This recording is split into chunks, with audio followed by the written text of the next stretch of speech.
नमस्कार, आप देख रहे हैं न्यूज फॉर नेशन और मैं हूं प्रियदर्शन।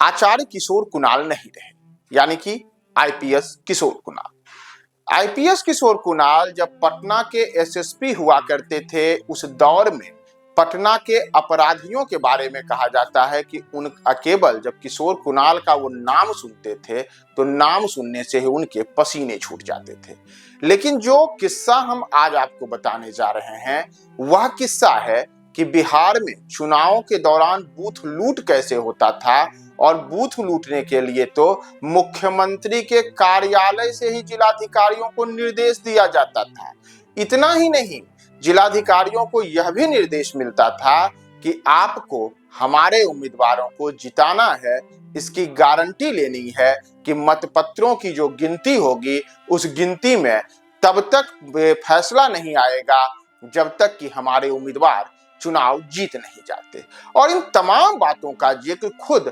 आचार्य किशोर कुणाल ने अपनी किताब दमन तक्षकों का उसमें किया है कि कैसे जब वे पटना के एसएसपी के तौर पे नियुक्त थे, उस दौर में उन्होंने ही ये तमाम बातें देखी थी और उनके सामने ही कई किस्म के ऐसे निर्देश भी आए थे। और अपनी किताब में उन्होंने पटना जिला के ही मोकामा विधानसभा क्षेत्र के चुनाव का जिक्र करते हुए बताया था कि कैसे एक चुनाव के दौरान मुख्यमंत्री के द्वारा ही जिलाधिकारी को ये तमाम निर्देश दिए गए। दरअसल किशोर कुणाल की जीवनी है दमन तक्षकों की, और इसमें बिहार चुनाव जिसकी लाठी उसका बूथ नाम से एक चैप्टर है। इसमें उन्होंने वर्ष 1995 के बिहार विधानसभा चुनाव के दौरान कैसे बूथ लूट की जो अलग अलग घटनाएं हुई थी उसकी कई तस्वीरों को छपवाया है, और साथ ही साथ कई अन्य प्रकार की बातों का भी जिक्र किया है, जिसमें बताया गया है कि कैसे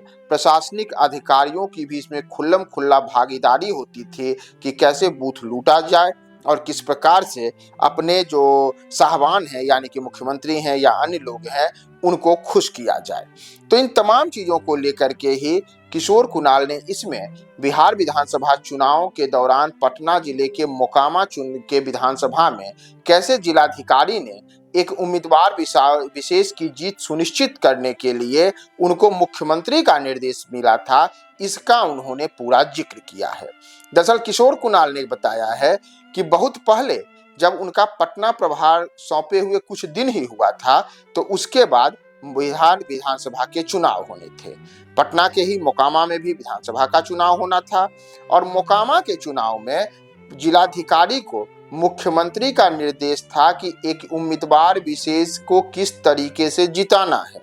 जिलाधिकारी ने यह संदेश बाढ़ अनुमंडल के नवनियुक्त आईएएस अनुमंडल पदाधिकारी को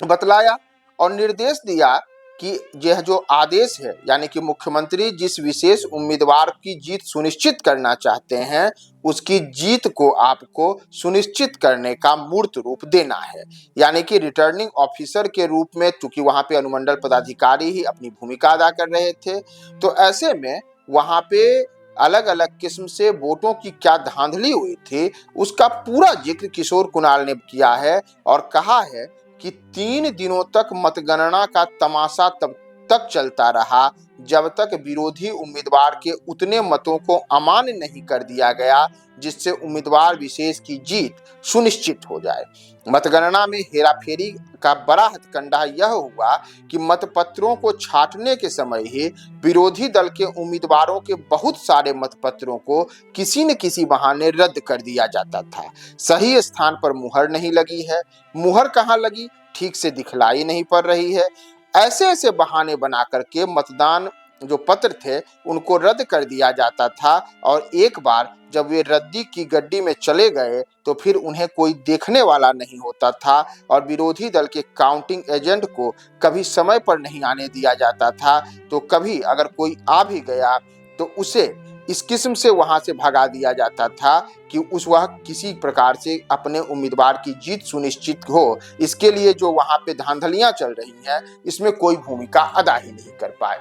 दरअसल आपको बताएं कि किशोर कुणाल वर्ष 1983 में पटना के एसएसपी थे और 1985 में बिहार में विधानसभा के चुनाव हुए थे। तो संभवतः जो जिक्र किशोर कुणाल ने अपनी किताब में उस विधानसभा चुनाव में मुख्यमंत्री के द्वारा जिलाधिकारी को मोकामा के एक विशेष उम्मीदवार की जीत सुनिश्चित करने के लिए दिए गए निर्देश के बारे में किया है, तो संभव है कि वर्ष 1985 का ही यह विधानसभा का चुनाव हो, जिस चुनाव के जिक्र संभवतः किशोर कुणाल ने किया है। हालांकि किशोर कुणाल ने यह राज नहीं खोला है कि यह किस वर्ष का चुनाव था, लेकिन ऐसा अनुमान लगाया जाता है कि हो सकता है कि वर्ष 1985 का चुनाव हो या फिर यह वर्ष 90 या 1995 का भी चुनाव हो। लेकिन संभवतः चूंकि वो लिखते हैं कि जब मैं पटना आया उसके ठीक बाद यह आदेश आया था, तो चूंकि 1983 में वह पटना आए थे तो उसके बाद वर्ष 1985 में चुनाव हुए थे, तो शायद उसी समय का जिक्र था।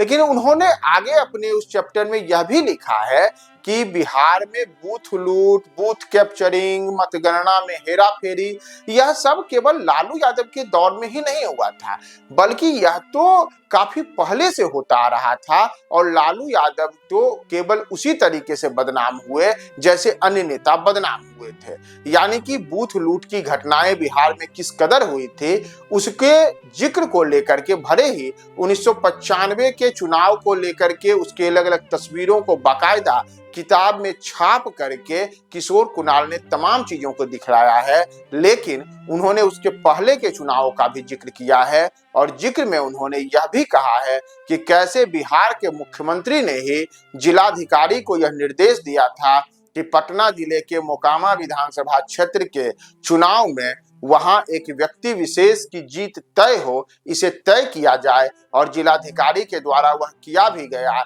जब मतपत्रों को ही इस किस्म से हेरफेर किया गया कि जिसमें जो वाजिब मतदाताओं ने मत डाला था उसे रद्दी की टोकरी में डाल दिया गया। तो मौजूदा दौर में जहां ईवीएम से चुनाव हो और या नहीं हो, इसे लेकर के बहस चलती है। यह कहा जाता है कि मतदान मतपत्रों से होना चाहिए, तो मतपत्रों से चुनाव होता था तो कैसे मतपत्रों के चुनाव के दौरान धांधली होती थी, उसका बड़ा जिक्र किशोर कुणाल ने अपनी जीवनी में किया है।